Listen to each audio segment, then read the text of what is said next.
Olá, eu sou Moisés Correia e este é o programa Outro Olhar. Veja nessa edição. Outro Olhar continua a mostrar a audiência pública feita na escola judiciária sobre a dupla função do motorista de ônibus. Encerramos o programa com mais um episódio do Ceci de Cena Aberta.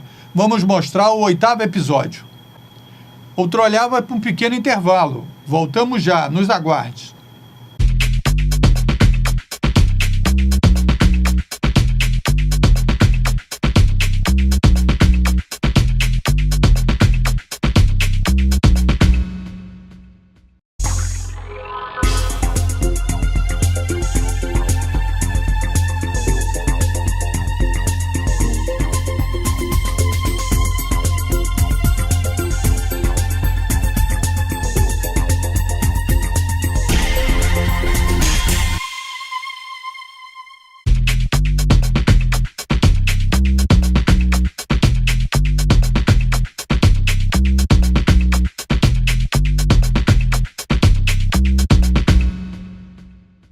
Iniciamos o programa mostrando a audiência pública sobre a dupla função do motorista de ônibus realizada pela Escola Judiciária do Tribunal Regional do Trabalho da Primeira Região. Agora mostraremos a posição do representante da FETranspor, que representa os empresários de ônibus, Dr. Vitor Fajala. Eu, antes de mais nada, como representante da FETranspor, eu gostaria de deixar claro que eu penso que essa audiência pública não seja voltada a buscar, contribuições de ordem jurídica. Por quê? Simples. Porque os juízes, é que, em última análise, dizem o direito. O direito se concretiza através da caneta dos juízes, Então, o que me parece que uma audiência pública quer? Ela quer ouvir aquilo que é exatamente a opinião de técnicos a respeito, vamos dizer, dos insumos, a respeito de outras disciplinas que não sejam exatamente jurídicas. Por exemplo, se falou muito aqui de problema de estresse. Provavelmente o ideal era que seria um médico a falar disso. Ninguém mais, data vênia, nem do Legislativo, nem do Executivo e nem do Judiciário. Todos, por favor, a primeira coisa que eu pedi a todos, para não se manifestarem dessa forma, vamos respeitar a opinião de todos, porque esse aqui é um espaço democrático. Tem a palavra, está assegurada a palavra, Vossa Excelência. Muito obrigado, Excelência. E, exatamente, então, o que eu penso é que cada assunto merece o respaldo de uma opinião efetivamente técnica. Então, eu vou me limitar aqui a trazer dados, a trazer a opinião da entidade FETranspor, da entidade patronal, E nessa linha, eu gostaria de, em primeiro momento, dizer que a entidade patronal, as empresas em si, conviveram durante muito tempo com cobradores fazendo a cobrança das passagens. Não há nenhum movimento de extinção proposital, caprichosa, como eu ouvi, de extinção de uma categoria ou de uma função. Isso não teria sentido. Quem exerce uma atividade econômica não pode abrir mão da sua mão de obra indispensável. Não tem sentido se pensar assim, por mais que se queira dar um pensamento ideológico a esse assunto. Não tem sentido. Não há empresa que sobreviva sem os seus empregados indispensáveis àquela atividade. Então, ponto. Segundo aspecto, a realidade é o que principalmente norteia o direito. A evolução social faz o direito caminhar com ela. A interpretação da lei se estabelece. Por que as leis são interpretadas, por vezes, de modo diferente no curso do tempo? Isso é a influência do tempo no direito. A sociedade não para. Não há hoje, nós não estamos aqui discutindo onde estão os cocheiros de diligência, onde estão os datilógrafos, onde estão os mecanógrafos, onde estão uma série de cargos e funções que desapareceram com a evolução social, com a tecnologia. Então, se a realidade, se o direito ignora a realidade, né, com argumentos que não são corretos, não são técnicos, não respeitam o conhecimento técnico, não respeitam a própria opinião da sociedade, a realidade vai ignorar o direito e vai avançar. E quanto a isso, não há o que discutir. Então, o que aconteceu? Nós tivemos uma evolução social. No caso das empresas de ônibus, nós tivemos uma evolução que todos conhecem aqui. Eu não estou falando nada, nem jurídico, nem que os senhores não conheçam e as senhoras não conheçam. Se instituiu duas coisas que modificaram o padrão da operação de transporte passageiro por ônibus. O tipo de ônibus. A possibilidade de utilização de um ônibus de uma única porta, chamados não convencionais. 2, a bilhetagem eletrônica, a começar pelo Vale Transporte, que prescindiu, que passou a dispensar ao pagamento de passagem em dinheiro. Então, esses 2 aspectos são aspectos da realidade. Então, não adianta se pensar sem se levar em conta por que foi criado um Vale Transporte no papel. Isso todos nós sabemos, eu não vou ficar falando aqui. Mas hoje, nós já paramos para pensar na quantidade de pessoas que vão ser transportadas por um ônibus, quantas pagarão em dinheiro e quantas apresentarão um cartão eletrônico, uma bilhetagem única que passou a estabelecer uma integração em que com um único bilhete você viaja em vários tipos de modais. O Vale Transporte, isso tudo passa por uma máquina. Isso tudo não precisa de alguém para cobrar. Outra realidade, o mundo não caminha na direção do cobrador. O mundo caminha na direção de não haver cobrador, e isso já foi falado aqui. Então não adianta, por mais... O que eu quero apenas é que os senhores pensem, e tenho certeza que isso os senhores juízes levarão em conta, que esse é um processo. Esse é um processo. Isso não é uma ruptura. Não se está pensando em romper. Isso é um processo que se estabelece no dia a dia da realidade social. E por que não está se pensando em romper? Agora vamos olhar o lado do cobrador. Porque o que se deve fazer é se preocupar com qual será o destino desse cobrador que eventualmente cair num desemprego que se chama estrutural. Isso sim, isso a sociedade deve se preocupar. Porque nós estamos nos preocupando, nós com usuários estamos. Pelo contrário, comodidade e segurança não passa por dinheiro no ônibus. Não passa.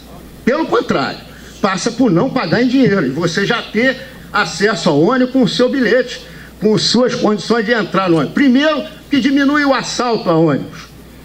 Diminui porque os assaltos que um eventual delinquente hoje pensa em fazer, ele já não pensa mais por causa do cobrador, do dinheiro que esteja no ônibus, ele quer assaltar os passageiros.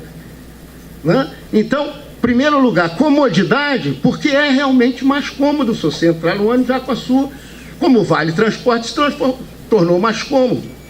Então, esse tipo de realidade, o bilhete eletrônico dos ônibus não convencionais, repito, os ônibus convencionais utilizam cobradores. Os ônibus convencionais de 2 portas utilizam cobradores. Não se pegou, né, não se pegou a categoria de cobradores e se põe na rua, não. Outra coisa, a formação. O que está fazendo? Está se buscando transformar esses cobradores em motoristas. Ou seja, proporcionando, através das próprias empresas, Eu queria só abrir um parênteses, né, para registrar uma coisa que eu considero importante, gente. Uma coisa é o essencial naquilo que está se discutindo, outra coisa é o acidental. Nós no Brasil temos, eu não diria um defeito, mas não acho que seja uma virtude, e por isso é um país de muitas leis, uma lei tentando corrigir a outra, é que se discuta pelo acidental e não pelo essencial. Porque o acidental você corrige, o essencial é da natureza das coisas. Então, não adianta dizer, não, mas na prática o motor, se for uma infração, será tal qual uma outra infração de trânsito. Então, se o motorista andar e ficar andando com o ônibus e cobrando e receber sem estar parado, é uma infração como qualquer outra infração de trânsito. Não está dirigindo sem a mão, é uma infração como qualquer outra infração de trânsito. Então não é por aí, não é discutindo as eventuais possibilidades de, na prática, por cometimento de infração, que nós vamos enfrentar uma realidade, fruto nutrida por uma evolução tecnológica, nutrida por um sentimento de que as coisas devem correr assim, porque afinal de contas o mundo não pode estar caminhando certo, e só nós estamos com o passinho errado. O passinho certo, aliás, e o mundo todo errado. Então, o que eu queria deixar claro aqui, senhores juízes, é que da parte das entidades patronais, há no SESC Senac, hoje, para quem quiser ir visitar, escolas de formação de motorista, para que esses cobradores possam passar. Eu tenho números aqui, que infelizmente não vai dar tempo. Aqui, ó, eu tenho aqui um laudo médico dizendo que não tem estresse. Eu tenho um modelo de... Senhores, por favor.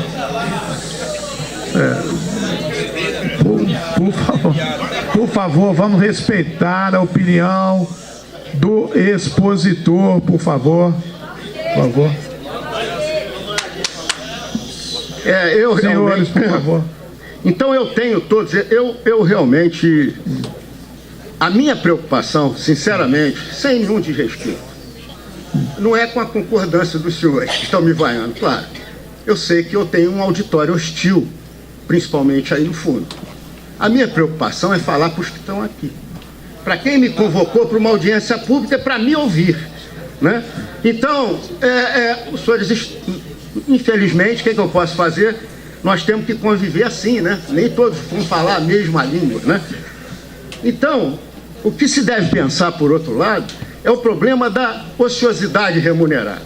A quem atende, pergunto eu, se ter um cobrador dentro de um ônibus que vá cobrar um mínimo de passageiros transportados, porque o máximo de passageiro transportado vai estar com bilhete eletrônico. Esse cobrador vai receber percentualmente pelos passageiros? Não, ele vai receber a diária normal dele, o piso, etc. Tal. Isso tem impacto na tarifa? Tem impacto. O impacto do cobrador na tarifa, no custo da mão de obra, é de 30 e tantos %. Então, quem paga? O usuário. Quem determina? O poder público. Então, há muita gente envolvida nisso para que isso possa ser tratado simplesmente como uma coisa que nós estamos achando descartável. Não, nós não consideramos que o cobrador seja... Pelo contrário, o setor está com problema de mão de obra de motorista. Está com problema de oferta de mão de obra de motorista. Nós precisamos de motorista. Nós precisamos de motoristas. Se os cobradores se transformarem em motoristas, será interessante para o setor. Então, e assim como ocorre com todo o desemprego eventual estrutural, assim como ocorre, o que há uma realocação nas funções sociais, nas funções da atividade econômica. Uma outra coisa que eu penso que deva ser ressaltado é a questão de se chamar de dupla função. Exatamente por tudo isso que eu falei até agora. Não é bem dupla função. E os tribunais, o Tribunal Superior do Trabalho tem até entendido que não é. Até porque se fosse dupla função, ele teria que receber as duas. Não é. É uma única função. Com um serviço, eventualmente um serviço a mais. Que fisicamente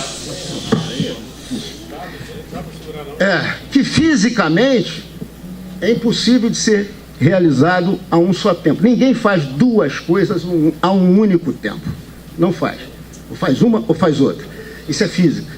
Não dá para fazer as duas a um só tempo. E por isso, o que o Tribunal Superior tem entendido, e eu só estou puxando o assunto jurídico para dizer que eu considero que não se trata de submeter o motorista a uma dupla função. Ele tem apenas uma única função, motorista, a qual se agregou, em razão da nova realidade vivida, o serviço de cobrança daqueles passageiros que a cada dia irão diminuindo até que haja uma bilhetagem total que ainda pagam, né, no ônibus. Então, Excelência, eu acho que 5 minutos seria o ideal, porque era o que dava na Copa do Mundo para a prorrogação, e outro dia se deu, e outro dia deve ter Botafoguense, que foram os 5 minutos que fizeram o Botafogo virar o jogo, mas enfim. Doutor, por favor, mantenham, por favor. Vamos então levar os debates até o final, por favor. Eu estou agradecendo e quero dizer que a FETransport estará sempre à disposição.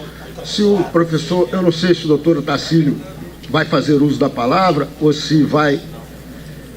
e também o Sindicato do Rio Ônibus, estaremos sempre à disposição para discutir em alto nível, né, como foi a proposta dessa audiência pública, que não há o mínimo interesse, evidentemente, das empresas de ônibus de ter, né, uma atividade que não resulte num benefício, até porque ela exerce uma função social relevante. Muito obrigado.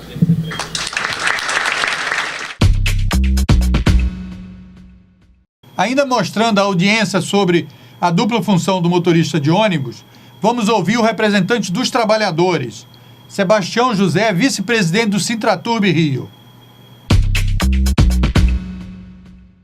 Queria, em primeiro lugar, fazer um esclarecimento.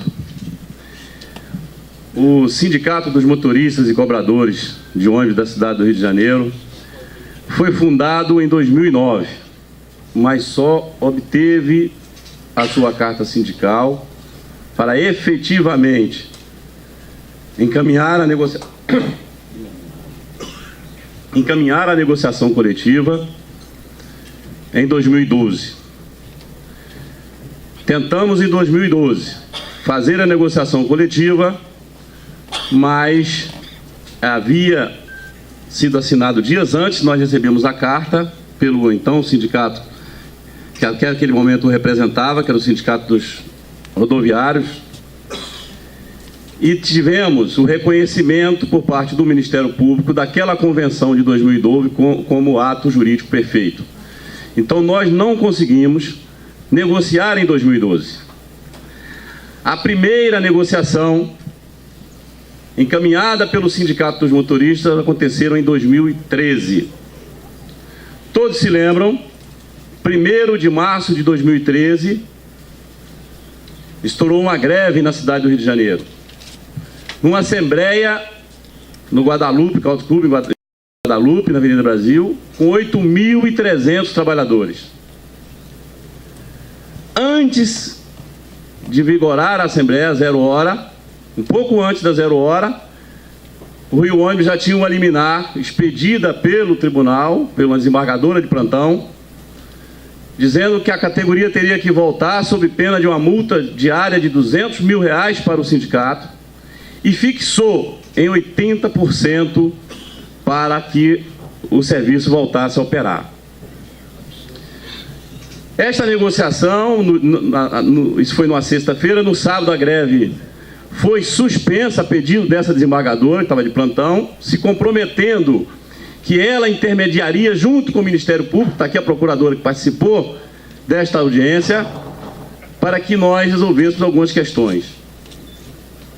2 pontuadas naquela oportunidade, que era rediscutir essa questão da cláusula da convenção coletiva sobre a obrigatoriedade do motorista dirigir e cobrar, e a segunda, que era a questão da assiduidade na cesta básica, que nós entendemos absurda.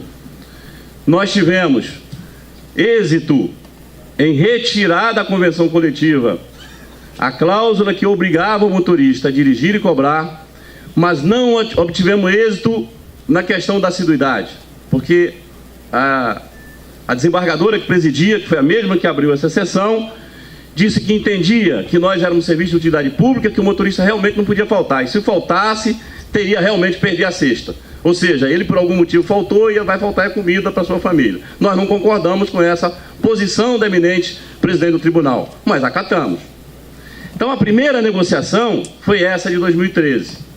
A partir daí, não há na convenção coletiva, que foi dito aqui pelos eminentes procuradores, desembargadores, deputado Paulo Ramos, que falou aqui, como se isso fosse um empecilho para que o judiciário se debruçasse sobre essa questão.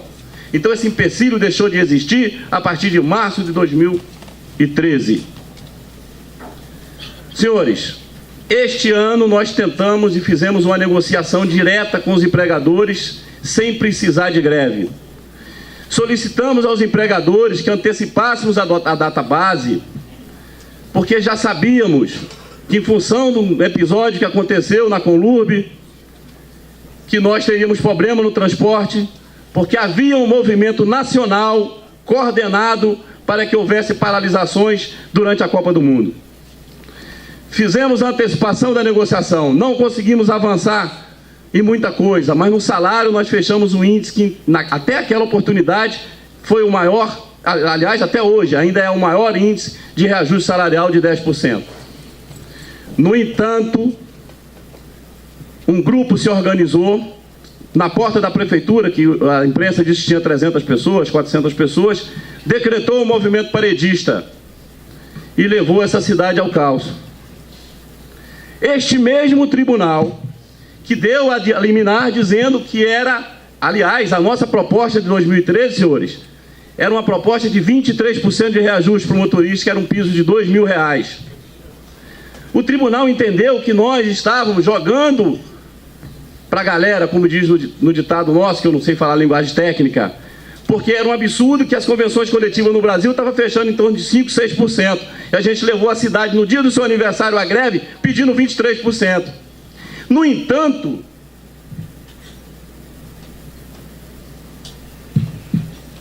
este mesmo tribunal, esta mesma desembargadora que deu a liminar, na audiência de julgamento da greve, se posicionou dizendo que a proposta de 400% na cesta básica e a proposta de 40% de reajuste esse ano não era absurda.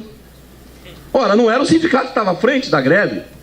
Então, se é alguém que está à frente do movimento e o movimento tem adesão, aí não é mais, não é uma proposta inadequada para a negociação. Lamentavelmente isso aconteceu. Eu falei isso para posicionar os senhores do que fez o Sintratuba até aqui. Paz, meus senhores, nós estamos e tentamos negociar essa questão da dupla função nas duas negociações. Nesta última, e aí me perdoe os senhores, mas esse tema é realmente controverso. Não houve consenso na nossa Assembleia. Por quê? Porque alguns trabalhadores que fazem a dupla função já têm um pichulé por fora. Aqui não tem nada para esconder. Então eles já é o seguinte, nós queremos legalizar isso que a gente ganha. Nós não queremos perder. E parte dos trabalhadores entenderam que tinha que proibir e que tinha que voltar o cobrador. E nós argumentamos, olha, a cidade do Rio de Janeiro passa por uma modificação extrema no transporte urbano. Nós entendemos que os corredores que estão aí, BRTs, não tem como ter cobrador no BRT. E quando o BRT entra, há desemprego.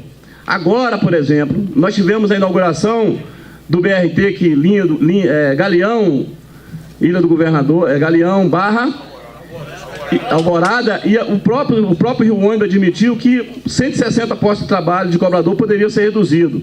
Nós fizemos um apelo para que esses cobradores fossem relocados. Eles propuseram até que fariam um termo aditivo nos garantindo que não haveria demissão de cobrador. Agora, entre as negociações que acontecem no Rio Ônibus e a prática das empresas, há uma diferença muito grande. Porque só nos últimos 60 dias, e eu trouxe aqui, foram 79 cobradores demitidos.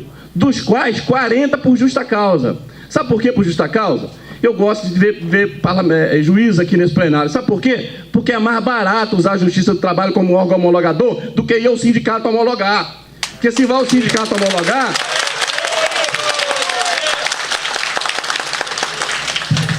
depois os trabalhadores vão reivindicar outros direitos na Justiça. Então, apesar de, na prática, na negociação, principalmente no último ano, ter evoluído muito em grau de respeito com o patronal, na ponta lá, não sei se é porque do jeito que a gente também não controla o motorista que de vez em quando comete alguma infração lá no trânsito, também provavelmente os empregadores não conseguem controlar lá na ponta. Porque entre o que a gente conversa com o sindicato patronal e o que as empresas praticam, há uma diferença muito grande.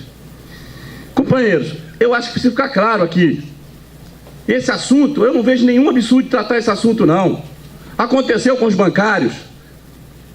E o sindicato dos bancários à época esperneou, e aí? A população hoje acha bom pagar a conta pelo telefone. É verdade. O que nós precisamos buscar é discutir isso às claras. Precisa de cobrador no BRT? Não precisa. Não tem como ter. A estação tem que ter o bilheteiro. Então vamos pegar o cobrador e botar para bilheteiro. Agora, companheiros, existem as linhas que a gente chama, Excelência, de pinga-pinga. São linhas circulares que sobe e desce passageiro em todos os pontos. Aqui. Sabe como é que estão essas linhas? Não tem esse negócio de micro-ônibus. A advogada da CAT falou aqui, não é nada disso não. Tem ônibus autorizado com 2 roletas que simplesmente chamaram o motorista e falaram assim, ó, te dou tanto na mão, e demitiu o cobrador, e o motorista está dirigindo e cobrando num carro de 47 lugares, 50 lugares. Então tem que haver seriedade, é respeito para discutir esse tema. E não fingir que um está enganando o outro. E o judiciário ficar cruzando os braços, como se não soubesse de nada. Porque agora não tem mais a desculpa da cláusula da convenção coletiva, não. Aliás, nós encaminhamos o que foi decidido pela Assembleia, que foi o sindicato ingressar com a ação civil pública e discutir essa questão no judiciário, sim, porque não há consenso entre nós para fechar uma proposta. Já está protocolada uma ação civil pública, nosso advogado tentou despachar a liminar e o juiz negou a liminar. Provavelmente vai notificar o Rio Ônibus. Vamos discutir lá se pode ter, quais são os ônibus que é possível operar com segurança sem o cobrador, e onde o cobrador tem que voltar de imediato. Nós temos linhas que não podem operar sem cobrador, em hipótese alguma, por uma questão de segurança. Agora eu sinto muita falta, Excelência, nessa audiência aqui, do poder público. Porque me perdoe, doutor Vício Fazala, tenho o maior respeito pelo senhor, mas o senhor não falou a verdade aqui no que diz respeito ao surgimento da dupla função. Não tem nada a ver com automação. Eu estava no sindicato rodoviário em 2002, participei disso, fui voto vencido, mas respeitei, porque na democracia o vencido tem que respeitar a maioria. O que originou o início da dupla função foi um decreto do prefeito Conde, à época, autorizando que as empresas aumentassem a frota em 10% de micro-ônibus para combater as vans e as combis que estavam nos desempregando os cobradores e os motoristas de uma única vez. As empresas estavam alegando que estavam tendo muito prejuízo. E aí se baixou o decreto e nós, na época, entramos nessa e acabou o sindicato concordando em colocar uma cláusula de que, dentre as obrigações do motorista, estava de cobrar. Mas a cláusula, eu posso ler, se Vossa Excelência me permite, a cláusula, lendo ela aqui, também não tem nenhum absurdo. A categoria de motorista júnior, instituída com o objetivo de incentivar o desenvolvimento profissional dos cobradores, que possuam carteira nacional de habilitação modelo D, propiciar novas perspectivas de trabalho e salário e melhor identificação com as empresas onde exercem suas funções, e a utilização exclusivamente na condução de veículo tipo micro-ônibus e mini-ônibus. Então, na verdade, o que a cláusula falava lá atrás é o seguinte: vamos promover, primeiro, se era aumento de frota de 10%, não haveria redução de nenhum ônibus que estava circulando com o cobrador. Então era um aumento da frota de 10%, então no entendimento naquela época é o seguinte: nós vamos gerar 10% de postos de emprego e vamos dar oportunidade para o cobrador que tem categoria D ser qualificado. E o que aconteceu? Aconteceu nada disso. Não aconteceu nada disso. Foi demitido os cobradores, porque é mais barato, e aí me perdoe, tem que ser franco, é mais barato pegar um motorista de caminhão, de táxi, até a categoria, e fazer um treinamento de 30 dias e botar para rodar. Aí o que eles faziam? Assinava a carteira como cobrador, o cara nunca foi cobrador na empresa de ônibus, para burlar a cláusula. Assinava como cobrador, o cara entrava direto no treinamento. Foi isso que aconteceu. Então, se queremos discutir isso, e eu quero fazer esse apelo aqui ao patronal, nós continuamos abertos para negociação, vamos discutir as claras. E a audiência pública é para falar as claras. Então, esse é o impasse que nós temos hoje. Agora, lamentavelmente, essa audiência pública teria acontecido em 2002, que certamente não teríamos chegado onde chegamos. Porque agora fica fácil. Por exemplo, eu tenho conversado com alguns membros do Ministério Público sobre esse assunto. Já participei de debate, onde o próprio membro do Ministério Público disse o seguinte: ó, Sebastião, não vem com essa que o cobrador vai ser extinto mesmo, não tem jeito, vocês têm que arrumar uma saída. Bom, aí tudo bem, aí podemos pensar onde o cobrador for sair, vamos pensar em requalificar e tal. Mas nós não chegamos nesse momento ainda. Então essa posição do Ministério Público de que ele é contra só o motorista receber o dinheiro, também não interessa para a classe trabalhadora, por mais que seja legal, porque aí eu não estou discutindo a questão da legalidade. Eu estou discutindo a empregabilidade e a categoria que eu represento. Então, por mais que eu tenha que concordar com o eminente procurador de que é uma realidade e que mais cedo ou mais tarde será extinto, que nós temos que pensar nisso, eu não posso abrir mão de que aquele que, porventura, antes de pôr uma razoabilidade, vamos supor que uma linha que só tem 10% de pagante, e hoje tem como aferir isso sim, porque a Prefeitura e o Rio Ônibus têm um cadastro de bilhetagem automática. Então é possível se fazer um levantamento junto com o Poder Público, dizer o seguinte: essa linha aqui tem 30%. Estabelecer um critério. Mais de 20% de pagante tem que ter o cobrador menos. Vamos estabelecer um critério, vamos fazer um estudo, vamos discutir. Nós não estamos fechados à discussão. Vamos discutir. Agora não pode enfiar de goela abaixo nos trabalhadores essa prática. E o Poder Público é o mais omisso, porque nós somos servidores públicos terceirizados. O nosso serviço é de utilidade pública, mas só reconhecem que o rodoviário é de utilidade pública quando ele decreta uma greve para enfiar nele a lei de greve. Porque na hora de reivindicar os nossos direitos, nós não somos utilidade pública. Então é preciso ficar claro que nós somos trabalhadores, servidores públicos terceirizados, porque as empresas atuam por concessão. E se tem um ônibus rodando na cidade hoje sem cobrador, é responsabilidade sim do Poder Público, e ele tinha que estar aqui nessa mesa também. Tinha que estar aqui a representação do prefeito da prefeitura. É essa a posição do sindicato. Queria agradecer a oportunidade de fazer essa exposição aqui, e quero passar a nossa tese por escrito aqui às mãos do eminente desembargador. Muito obrigado.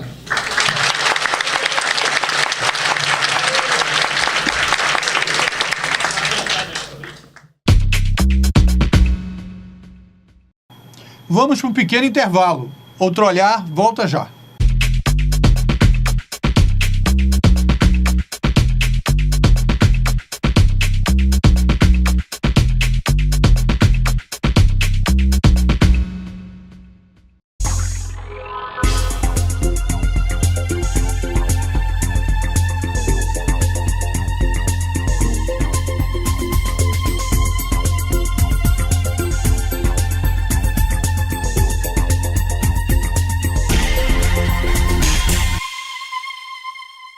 Eu estou aqui para falar sobre algo muito grave. Há no Congresso Nacional um projeto de lei que pretende regulamentar a terceirização do trabalho no Brasil. A terceirização acontece quando o trabalho de alguém é vendido por um intermediário que lucra com isso. O resultado é prejudicial para todos, pois os trabalhadores perdem direitos e garantias conquistados com anos de lutas. Você sabia que as maiores vítimas de acidentes de trabalho no Brasil são os trabalhadores terceirizados? Além disso, a terceirização existe para que a produção fique mais barata, o que pode acobertar o trabalho escravo. Há algo errado quando uma grande marca ou uma empresa rural resolve terceirizar suas atividades. Pense bem, não se engane.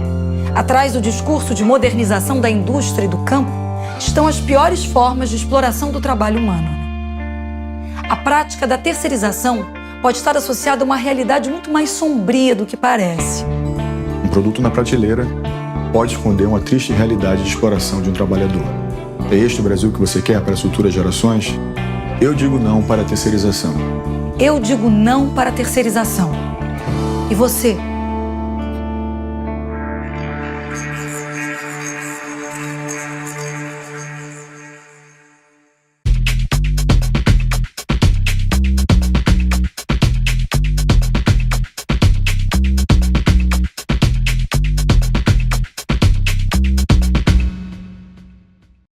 encerramos a segunda parte da cobertura da audiência pública sobre a dupla função do motorista, ouvindo a advogada trabalhista doutora Marinês Trindade, a nossa comentarista aqui do Outro Olhar, que também participou dessa audiência.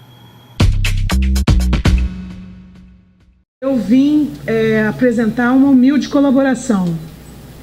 Fui advogada dessa categoria como responsável pela chefia do departamento jurídico do Sindicato de Rodoviários, outrora entidade sindical representativa, durante 13 anos. Por 13 anos tive a oportunidade de prestar e oferecer meus serviços. E atualmente ainda advogo muito para motoristas de ônibus rodoviários em virtude de ter conhecido essa realidade. E aí, então, eu tomo essa liberdade para vir trazer um ponto de vista, até comentei com o professor Paulo Renato, apaixonado. Vim falar como advogada de empregado, advogada de motorista de ônibus. Esse é o palco, é o teatro, não é? Onde as pessoas irão se colocar na defesa dos seus interesses de uma maneira bastante franca, bastante direta. E como advogada trabalhista e tirei a minha especialização com orientação do professor Paulo Renato, eu gostaria de destacar que vários elementos já foram colocados aqui. Eu pretendia fazer um cenário, e o cenário foi trazido, e isso é muito bom. Mas eu acho que é preciso ressaltar um aspecto, que é o seguinte: nós não estamos falando aqui de uma atividade econômica. Nós não estamos falando aqui de uma atividade econômica. Nós estamos falando do transporte público de passageiros, que é um serviço público. E, portanto, eu considero, apoiando as palavras do Paulo Renato com relação ao aspecto novidadeiro, o aspecto contributivo da audiência pública, o aspecto negativo exatamente proporcional do setor público não ter comparecido aqui. E acho que essa é uma realidade que a gente deve apontar e verificar como um problema sério. E é porque não há tempo, mas eu deixo pistas aqui. Nos processos trabalhistas em que tenho atuado recentemente, tenho juntado o contrato de concessão a um contrato de concessão da prefeitura com os consórcios que estão com as linhas de passageiros. Nesse contrato não há uma linha sequer sobre o ambiente de trabalho. Eu consegui esse contrato na internet. E os senhores vão ver nesse contrato, que também acompanha o ato de constituição desses consórcios. Esses consórcios eles foram construídos para operar as linhas de transporte de passageiro no Rio de Janeiro alguns dias antes da licitação. E esses consórcios são formados pelas empresas de ônibus do Rio de Janeiro, que já atuavam elas aqui na cidade, todas freguesas da prestação jurisdicional da Justiça do Trabalho, todas réis, em ações trabalhistas que nós conhecemos de pleno. Então aqui eu digo aos senhores que a Prefeitura Municipal firmou um convênio com esses consórcios no interesse contrário da sociedade. O transporte público, ele é administrado por essas empresas que já são condenadas pela prática de lesar a Previdência Social, pela prática de lesar o Fundo de Garantia por Tempo de Serviço. Eu sou uma mera advogada, velha já, autônoma, tenho 50 anos de idade, eu não ofereço risco a ninguém, minha advocacia é feita como artesã. E se eu amealho conquistar resultados positivos em 10 ações que sejam trabalhistas, não é possível que essa realidade não seja constatada. Se for feita uma inspeção judicial, uma blitz na rodoviária Novo Rio, lá onde saem os ônibus, nós poderemos verificar que os trabalhadores rodoviários cumprem jornadas de 13 a 14 horas diariamente e recebem essas horas extras na mão. Esse é o ambiente do trabalho no Rio de Janeiro. Então eu vim defender de uma maneira rápida, porque o tempo não é possível. Não que eu ache 10 minutos pouco, não. É porque o assunto é que é muito largo. 10 minutos é o tempo usual para nós advogados aqui na tribuna. Mas o ambiente de trabalho externo e interno não possibilita acumular função.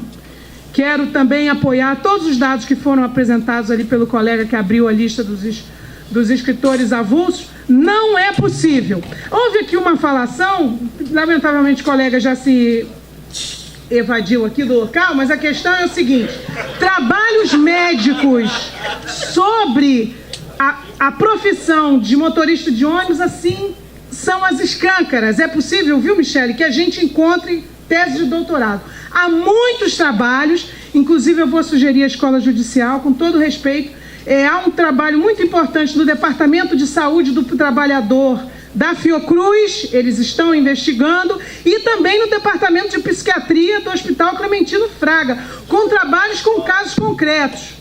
Eu tive acesso a esses trabalhos porque também sonho ainda não perdi o sonho de fazer uma tese, a minha tese de mestrado, sobre a questão da organização do trabalho como fator de adoecimento, e tive acesso a vários trabalhos médicos nesse sentido. Então, o ambiente de trabalho do motorista de ônibus é um ambiente público, é o trânsito. Diferente do meu no escritório, diferente do desembargador no gabinete, diferente do padeiro na padaria, não. O motorista de ônibus, ele trabalha na rua. Esse ambiente ele está sujeito a intempéries, ao clima, às condições de tráfego, ao trajeto das vias. E comprovadamente, essa irritabilidade dele leva a um comportamento agressivo na direção. Comprovadamente, esse ambiente de trabalho leva a insônia, ele tem sonolência. Comprovadamente, diminui os reflexos, os distúrbios, num fator essencial que é a direção segura. E também esses trabalhos destacam pressões, eles chamam de pressões de origem externas e externas. Isso é questão seríssima. Exigência de trânsito, que já foi, a Michele deu exemplo, o respeito ao sistema de normas, o limite do seu trabalho. Então, por exemplo, o nível do tráfego, os semáforos, os congestionamentos, os acidentes, as condições adversas do clima, falou-se aqui da chuva, o estado de conservação da pista, sem contar as pressões internas, essas são as externas que eu li rapidamente, as pressões internas, as condições ergonômicas do veículo, aquele lugar onde o motorista senta, ao entorno dele são 1,5 metros quadrados. É ali que ele passa. E a maneira com que ele gira o volante, ele pressiona o freio. Então, comprovadamente, os médicos já apuraram que esse posicionamento do motor, a peculiaridade mecânica, além do ruído e das vibrações, eu tenho notícia de um trabalho recentíssimo, que nós vamos poder divulgar, sobre as vibrações afetando a coluna dos motoristas de ônibus. Então, eu estou falando rapidamente porque eu entendo incluir essa função dentro dessa perspectiva de que há um adoecimento. O trabalho de motorista de ônibus é um trabalho penoso, naquele aspecto da penosidade. Então, não é possível se imaginar que você vai agregar a esse trabalho outras atividades. Não é de maneira nenhuma possível. Há um livro muito interessante que eu recomendo a todos, inclusive a Escola Judicial. É um livro do antropólogo Roberto da Mata. E nesse livro, que ele inclusive fez narrando a situação no trânsito, o livro chama Fé em Deus e Pé na Tábua, ou Como e Por que o Trânsito Enlouquece no Brasil. Veja, o trabalho de um antropólogo. E aí, em 3 linhas, ele diz o seguinte: na rua, a democracia e o bom senso ali requeridos se invertem. E a maioria descobre, sob pena de ser sistematicamente agredida ou perder a vida, que aquele espaço pertence aos que estão dentro de seus respectivos veículos ou montados em suas motos. Então, na verdade, o trânsito é uma situação enlouquecedora, não há dúvida sobre isso. E o poder público, ele cruza os seus braços. Eu volto a dizer aos senhores, é só colocar lá no tio Google, contrato de concessão do Serviço Público do Rio de Janeiro de 2011. Graças a Deus, essas ferramentas são mais democratizadas, vocês vão ter acesso ao contrato e aos atos constitutivos dessas empresas. Não há uma linha sobre o que nós estamos falando. E quem está sendo lesado é o conjunto da sociedade. Nós não estamos discutindo aqui situações que merecem todo o nosso apoio de outros trabalhadores, por exemplo, como os operadores de telemarketing, que também é uma situação muito penosa. Mas o trânsito está no meio da rua, isso está levando todos à loucura. Então, assim, para concluir, eu quero, falei rapidamente para dizer que, no meu ponto de vista, não é admissível a acumulação. E tem até, mostrei ao professor Paulo Renato, tem uma decisão do Tribunal de Justiça de Cuiabá exatamente nesse sentido. A situação dos motoristas de ônibus é muito gravosa, é muito delicada para que se agregue qualquer outra função. E não é atividade. O professor Maurício Godinho explica muito bem o que está sendo agregado ali é outra função. O motorista é uma função, o trabalho do procurador elencou ali na tela. Está claro que está se agregando uma outra função. Isso é impossível, isso é inadmissível.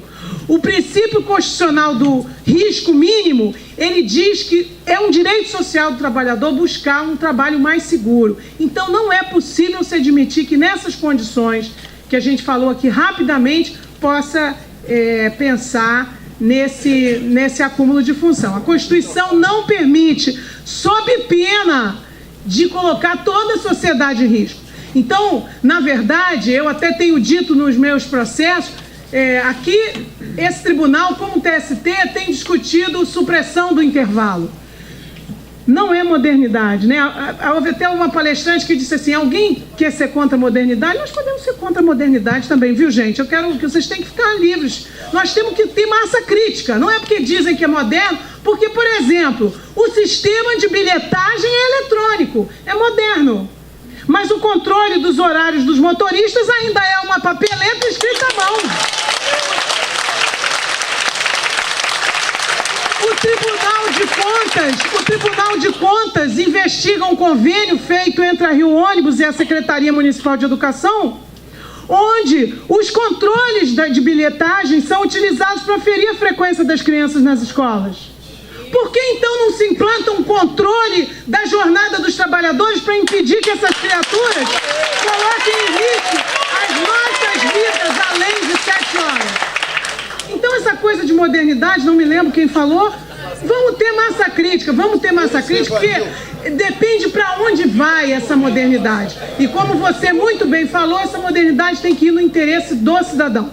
Então eu digo a vocês que os motoristas de ônibus, eles sofrem muito e a sociedade está pagando demais. Muito obrigado, doutor. Na próxima edição, nós vamos mostrar a última parte dessa audiência pública. Outro olhava para o pequeno intervalo. Voltamos já.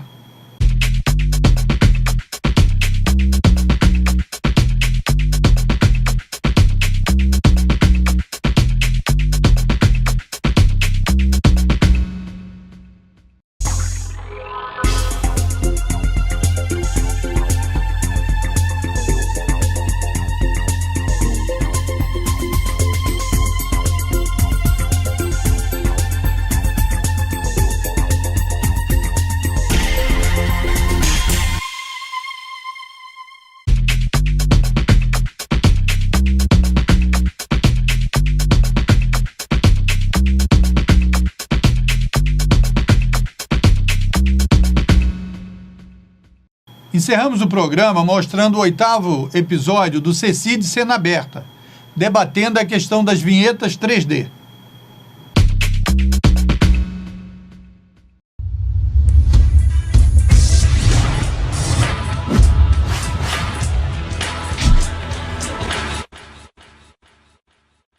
Olá, seja bem-vindo ao CECID Cena Aberta. Imagens em 3D sempre dão um charme especial a qualquer produção. E para que você possa caprichar nos seus vídeos, no programa de hoje, o designer em 3D Vitor Balbio vai dar algumas dicas sobre como utilizar este recurso. E no tutorial, o designer gráfico Cadu Nico vai ensinar a criar uma vinheta em 3D utilizando o OpenShot. Aproveite as dicas e explore todo o potencial do seu vídeo. O CECID Cena Aberta está no ar.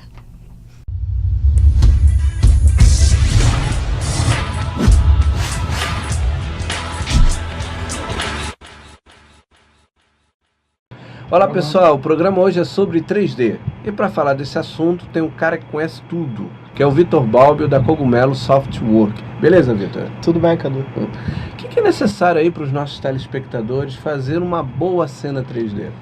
Bom, Cadunico, tem alguns fatores que são importantes quando você for desenvolver uma cena. Um deles, um dos principais, seria a parte de iluminação. Se preocupar com a forma que a luz rebate nos objetos, com a forma interage nos objetos. Uma outra deles seria a composição dos objetos. Se esses objetos estão adequados para o cenário que você quer preparar, se eles condizem com a realidade daquele ambiente. A parte de texturização também é importante. Você se preocupar se um objeto tem uma textura de madeira ou um objeto tem uma textura de metal, em locais que fazem sentido que essas texturas estejam. Então, na verdade, quando você monta uma cena em 3D, é um conjunto de objetos, um conjunto de fatores que vai determinar se essa cena vai ficar com uma boa qualidade ou não. Entendi. E numa vinheta, uma simples vinheta que é o caso aqui do programa, onde as pessoas vão aprender a fazer.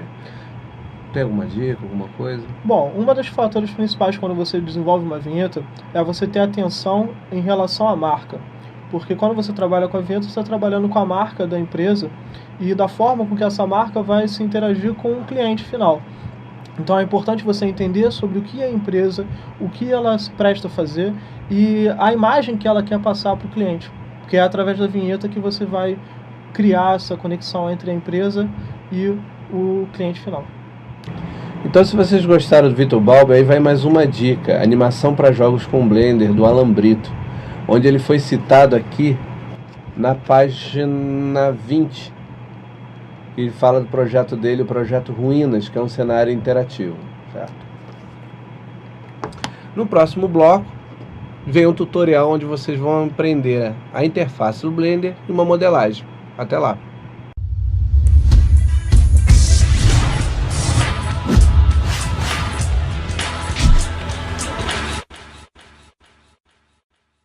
Assista agora ao tutorial com Cadunico sobre como criar vinhetas em 3D utilizando o OpenShot.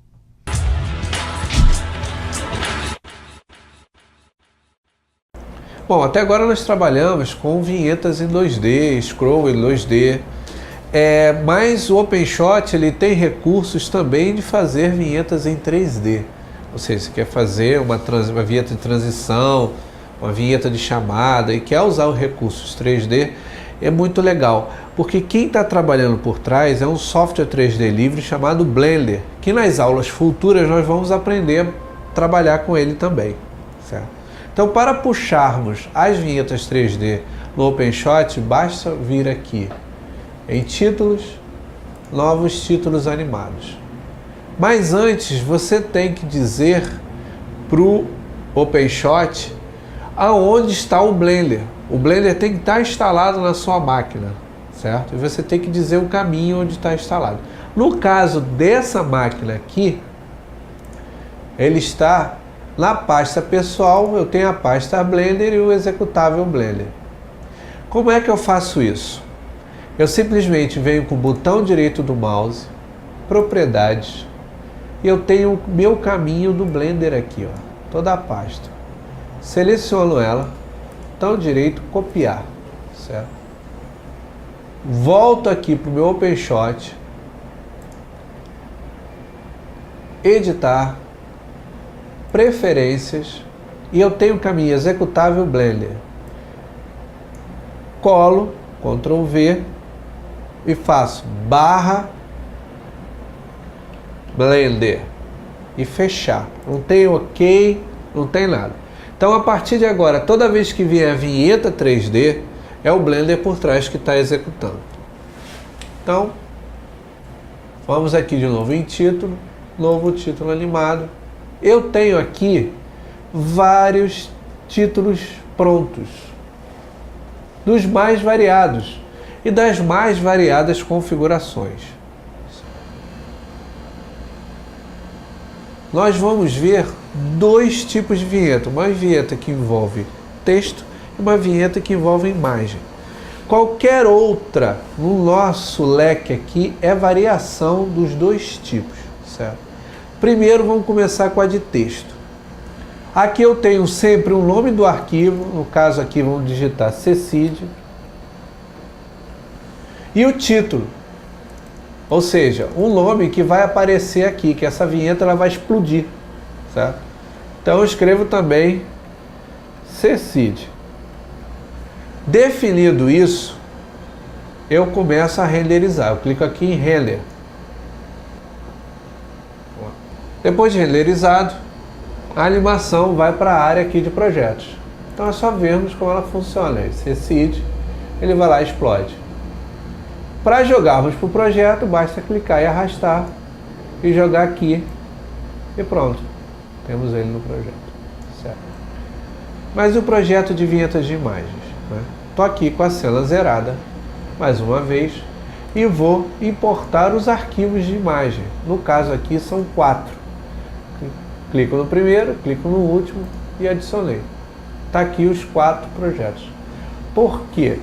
Quando eu puxar a vinheta de imagem, ele vai ver quem de imagem está na área de projetos. Então agora vamos aqui em título, novo título animado.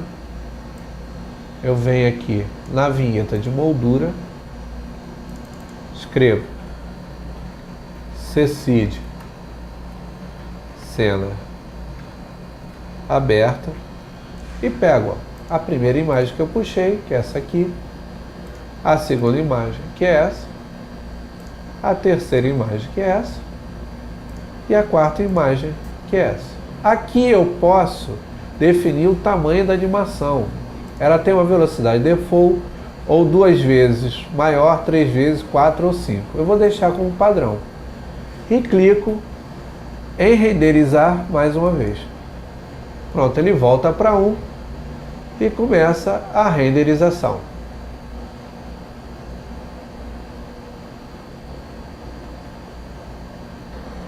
Finalizada a renderização, né, a área de projetos fica com as fotos e no final a vinhetinha já renderizada direitinho. Mais uma vez, é só segurar o clique e arrastar aqui para a timeline e apertar play, coisa rola. Tá aqui a vinheta bonita.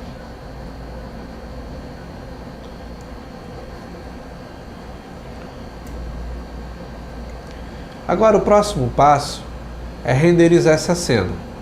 Lembra no programa passado que a gente renderizou no Kdenlive?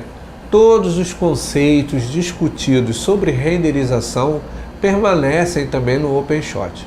Então aqui é muito mais você saber aonde renderizar e como setar o seu render do que qualquer outra coisa. Então como é que a gente renderiza no OpenShot? Eu venho nesse botão vermelho aqui e mando renderizar. Eu dou um nome ao meu projeto, sei lá, fotos voadoras.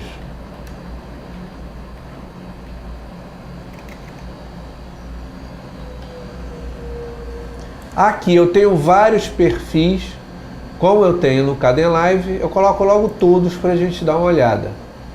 Eu posso colocar como destino um MP4, então eu coloco HD 720, 30 frames por segundo, resolução de média para alta. Aqui eu defino a pasta onde eu vou exportar. Lembra como a gente fez no Kdenlive? Eu venho aqui em outras, vou na área de trabalho, projeto, render e mando abrir. Aí que o nome já está, fotos voadoras, e mando exportar o vídeo. Mas agora, uma vez renderizado, nós vamos lá na pasta, área de trabalho, projetos, render, fotos voadoras, abrir com VLC. Está aqui as fotos renderizadas direitinho.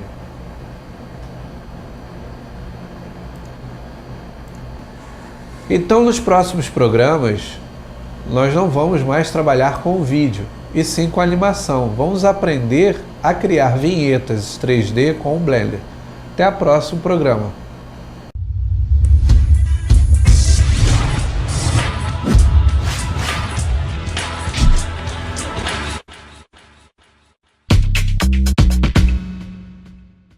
Outro Olhar vai ficando por aqui. Até a próxima edição.